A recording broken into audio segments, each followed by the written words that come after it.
अच्छा, अब हमारे पास क्या है, रिस्पायरेटरी फेलियर की क्लासिफिकेशन है। ठीक है, टाइप 1 रिस्पायरेटरी फेलियर में क्या होगा, हाइपोक्सिया होता है विदाउट हाइपरकैप्निया। हाइपरकैप्निया का मतलब क्या होता है कि ब्लड में कार्बन डाइऑक्साइड का लेवल इंक्रीज़ हो जाना। तो टाइप 1 में सिर्फ आपको हाइपोक्सिया मिलेगा, हाइपरकैप्निया नहीं मिलेगा। तो टाइप 1 रिस्पायरेटरी फेलियर क्यों हो सकता है कि एयर में ऑक्सीजन कम हो, वेंटिलेशन परफ्यूजन मिसमैच हो, निमोनिया हो, या लंग एडिमा हो, या गैसेस डिफ्यूजन डिस्टर्बेंसेस हो। टाइप 2 में हाइपोक्सिया विद हाइपरकैप्निया मिलता है। इसमें रिड्यूस ब्रीथिंग एफर्ट होती है पेशेंट की, increase resistance to breathing like in asthma, increase in the area of the lung that is not available for, मतलब एयर ट्रैपिंग हुई हुई है, जैसे COPD या एम्फाइसीमा का केस है। तो in short in type 1 respiratory failure low partial oxygen, type 2 में भी क्या होगा, लो पार्शियल ऑक्सीजन। लेकिन टाइप 1 में पार्शियल कार्बन डाइऑक्साइड लो भी हो सकता है, लेकिन नॉर्मल भी हो सकता है। टाइप 2 में क्या होता है कि हाई पार्शियल कार्बन डाइऑक्साइड होता है। तो हाइपरकैप्निया होता है टाइप 2 रिस्पायरेटरी फेलियर में, और टाइप 1 में पार्शियल कार्बन डाइऑक्साइड आइदर लो होगा या फिर नॉर्मल होगा। ठीक है, लेकिन दोनों कंडीशन में लो पार्शियल ऑक्सीजन होता है। तो mnemonic type 1 has 1 abnormal value which is low partial oxygen, type 2 has 2 abnormal value which is low partial oxygen and high partial carbon dioxide. ठीक है, अच्छा, उसके बाद एक केस दिया हुआ है आपके पास कि 40 ईयर ओल्ड, हम ये वाला ही केस डिस्कस करेंगे क्योंकि ये इतना ज़्यादा पूछा नहीं जाता है कि 40 ईयर ओल्ड वुमेन है और उसको ER में लेकर आया गया है विद चेस्ट पेन और shortness of breath with the following observation. Heart rate उसकी कितनी है, 115 beats per minute, respiratory rate कितना है, 26 ब्रेथ पर मिनट है, ऑक्सीजन सैचुरेशन 90% है। ठीक है, ABG इस पे देखा तो पार्शियल ऑक्सीजन कितना नज़र आया, 8। ठीक है, ये देख लिया हमने। पार्शियल कार्बन डाइऑक्साइड कितनी, 3.6 है। ठीक है, लो हुआ है। और पार्शियल जो है वो उसके बाद बाइकार्बोनेट आयन वो pH कितना 7.5 है।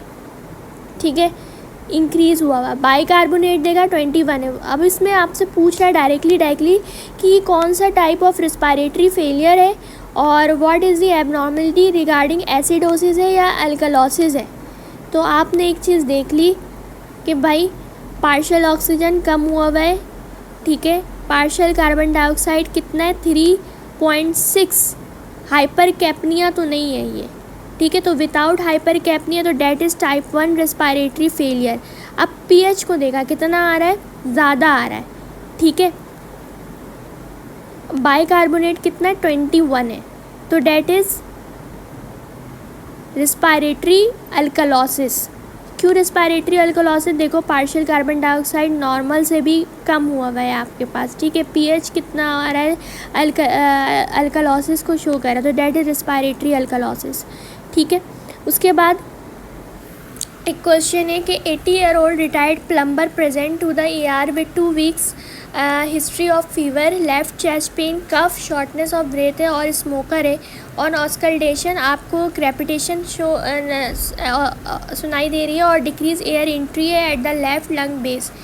His temperature is 38.8। Chest X ray पर shows blunting at the left costophrenic angle, देखो प्लूरल इफ्यूजन का साइन दे रहा है, और लेफ्ट लोअर लोब कॉन्सोलाइडेशन, तो पैरानिमोनिक इफ्यूजन है। कॉन्सोलाइडेशन इज द निमोनिया और कोस्टोफ्रेनिक एंगल की ब्लंटिंग इज पल्मोनरी इफ्यूजन, वो प्लूरल इफ्यूजन, तो डेट इज़ पैरानिमोनिक इफ्यूजन। ठीक है, उसके बाद नेक्स्ट केस है आपके पास 60 ईयर ओल्ड मैन स्मोकर है, प्रेजेंट करता है शॉर्टनेस ऑफ ब्रेथ के साथ, क्रॉनिक कफ के साथ, और सिम्टम जो है ना वो वर्सन हो रहा है ओवर द पास्ट 2 ईयर्स, और बायलेटरल फाइन इंस्पायरेटरी क्रैकल्स है। FeV1 टू FeC रेशो देखो बढ़ा हुआ मिल रहा है, 0.7 से ज़्यादा, तो डेट इज़ रेस्ट्रिक्टिव, और बायलेटरल फाइन इंस्पायरेटरी क्रैकल्स है, और कोई मज़ीद सिग्निफिकेंट हिस्ट्री नहीं दी हुई। आफ्टर गिविंग सेल ब्यूटामोल जो है वो रेशो सेम रह रहा है, इंक्रीज़ नहीं हो रहा, तो that is the most likely diagnosis, restrictive reason pulmonary fibrosis. ठीक है, उसके बाद नेक्स्ट केस है 44 ईयर ओल्ड वुमेन है, प्रेजेंट करती है with sudden onset shortness of breath. She does not have neither fever nor cough. उसके जो ऑक्सीजन सैचुरेशन है that is 89% on room air, और चेस्ट एक्सरे जो है वो नॉर्मल शो हो रहा है। हार्ट रेट कितना है 102 है, और ब्रेथ साउंड जो है वो उसकी नॉर्मल है, और auscultation PCR for covid is negative. D dimer जो है वो बता दिया है 1500। तो आपने देखा, क्या देखा क्वेश्चन में कि sudden onset shortness of breath है, और उससे पहले उसको कभी कोई फीवर और कफ नहीं हुआ था।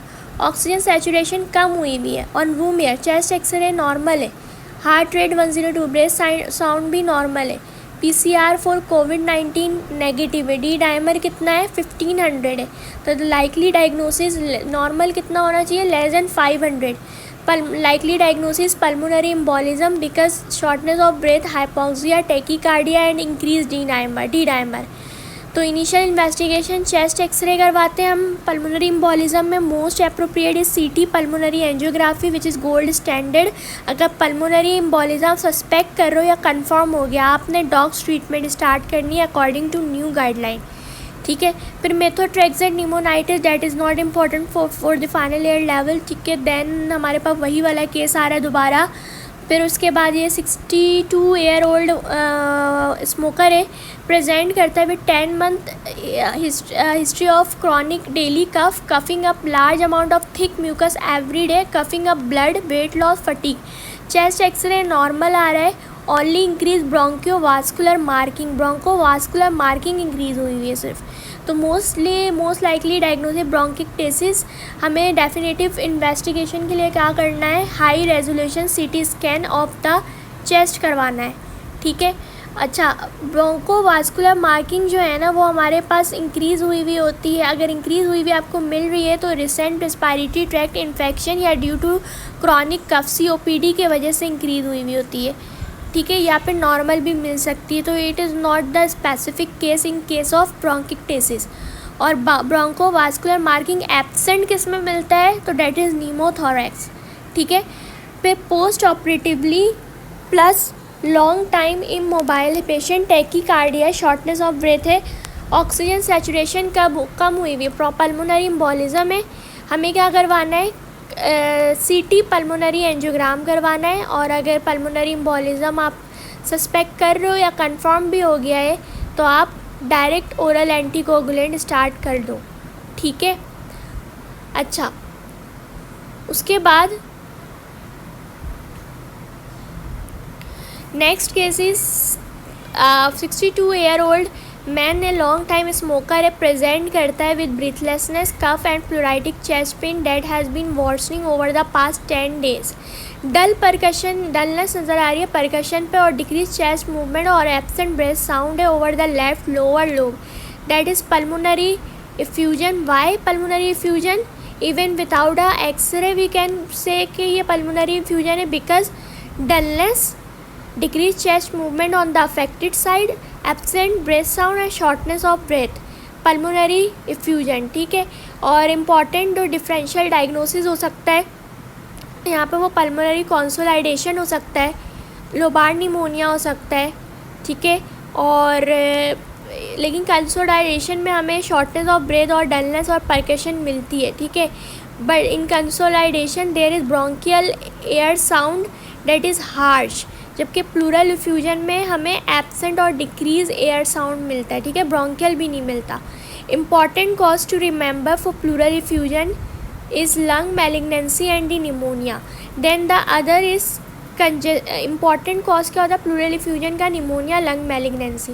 और अदर कंजेस्टिव हार्ट फेलियर की वजह से भी प्लूरल इफ्यूजन हो सकता है, पल्मोनरी एम्बोलिज्म की वजह से भी प्लूरल इफ्यूजन हो सकता है। अच्छा, अब ये अनदर इम्पॉर्टेंट चीज़ है जो हमारे पास हमें याद रखनी है कि कंजेस्टिव हार्ट फेलियर और कैंसर और बैक्टीरियल निमोनिया या बैक्टीरियल एम्बोलिज्म में, इन सब चीज़ों में कौन से ट्रांजिडेट होते हैं और कौन से एक्जिडेट होते हैं, ये मैं अभी दूसरी चीज़ से आपको दिखाती हूँ नेक्स्ट वीडियो में, ठीक है। वैसे याद रखने के लिए आप कर लो कि कंजेस्टिव हार्ट फेलियर में ट्रांजिडेटिव प्लूरल इफ्यूजन होता है, जैसे history of heart disease, oedema, hypoxia है, ठीक है। कैंसर में एक्सुडेटिव मिलता है, history of cancer, lung, breast, lymphoma, intrathoracic mass. Bacterial pneumonia है, एक्सुडेट मिलेगा, ठीक है। फीवर, कफ, इन्फिल्ट्रेट सिम्टम्स होंगे इसके। पल्मोनरी एम्बोलिज्म में कैन बी ट्रांसुडेटिव और exudative. In case of pulmonary embolism pleural effusion can be transudative और exudative. तो इसमें जो हिस्ट्री होगी वो dyspnoea, immobilisation, pleuritic chest pen की होगी। लेकिन कंजेस्टिव हार्ट फेलियर में ट्रांसुडेट होता है कैंसर, बैक्टीरियल निमोनिया, एक्सुडेटिव होता है। पल्मोनरी एम्बोलिज्म जो है वो ट्रांसुडेट और एक्सुडेट दोनों हो सकते हैं, ठीक है। उसके बाद हम ये वाला केस देख लेते हैं कि 65 ईयर ओल्ड वुमेन है, लॉन्ग टाइम स्मोकर है, प्रेजेंट करती है with shortness of breath, cough and pleuritic chest pain that has been worsening over the past 5 month. Dullness से नज़र आ रही है on percussion, decrease chest movement है and absent breath sound over the left lower lobe chest, X rays taken. तो देखो left costophrenic angle की blunting है, ठीक है। तो प्लूरल इफ्यूजन है। और डायग्नोस्टिक और therapeutic pleural aspiration is the most appropriate action. The answer is therapeutic pleural aspiration हम लोग करते हैं प्लूरल इफ्यूजन के अंदर।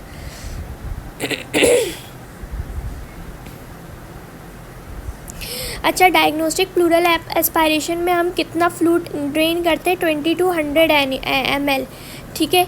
Not sufficient for symptomatic relief. जबकि थेराप्यूटिक प्लूरल एस्पायरेशन में हमें large amount of fluid drain किया जाता है which would relieve the symptoms, ठीक है। अब points on the acute COPD एक्सरबेशन ये हमने पहले ही कर लिया है, तो इसको दोबारा मैं रिपीट नहीं कर रही। और the causative organism in pneumonia ये भी हम लोगों ने कर लिया है, ठीक है। लेकिन एक केस यहाँ पर दिया हुआ है कि 22 ईयर ओल्ड मैन है, प्रेजेंट करता है with 2 days of shortness of breath, haemoptysis, cough, runny nose है, लिथार्जी है, सोर थ्रोट है, हाई फीवर है for past week. Current observation पे पल्स 138 बीट्स पर मिनट मिल रही है, टेम्परेचर 39.4 डिग्रीज़ है, BP 82 से 52 mmHg है, रिस्पायरेटरी रेट 35 है और इंस्पायरेटरी क्रैकल्स आपको सुनाई दे रहे हो। और ऑस्कल्टेशन चेस्ट एक्सरे पे बायलेटरल और मिडल लोअर लोब कंसोलिडेशन है और his labs are normal except for an elevated WBC। आपने कैसे बताया कि ये स्टेफाइलोकोकस ओरियस है, जबकि हमें तो ये लगता है कि स्ट्रेप्टोकोकस निमोनिकॉज होता है। तो देखो पेशेंट के पास 2 डेज हिस्ट्री है यहाँ पर और इन्फेक्शन की हिस्ट्री दी हुई है। देखो रनी नोज तो इन्फ्लुएंजा, ठीक है। फ्लू लाइक इन्फ्लुएंजा में हमने पढ़ा था staphylococcus Orius most common cause होता है निमोनिया करवाने का। अगर फ्लू लाइक इन्फ्लुएंजा आपको इन्फेक्शन हुआ है किसी पेशेंट को और उसके बाद निमोनिया डेवलप हो रहा है तो most likely organism will be Staphylococcus aureus, ठीक है। How to know the causative organism, तो यहाँ पर लिखा हुआ after flu like influenza Staphylococcus aureus होता है, ठीक है। बाकी ये सारी चीज़ें मैंने पिछली वीडियो में रिपीट कर दी। फिर 65 स्कोर भी हम लोगों ने डिस्कस कर लिया है। 0 स्कोर होगा तो होम ट्रीटमेंट देना है, ओरल एमॉक्सिसिलिन देकर घर भेज देना है। हॉस्पिटल मैनेजमेंट में सारे पेशेंट को मैनेजमेंट करना है जिसमें 2 और मोर आपके पास स्कोर हो, ठीक है। और अगर 3 से ज़्यादा स्कोर है तो आपने ICU मैनेजमेंट करना होता है पेशेंट की, ठीक है। और उसके बाद हम करते हैं interesting scenario on lung cancer, ठीक है, लंग डिजीज़। ये हम नेक्स्ट वीडियो में करेंगे।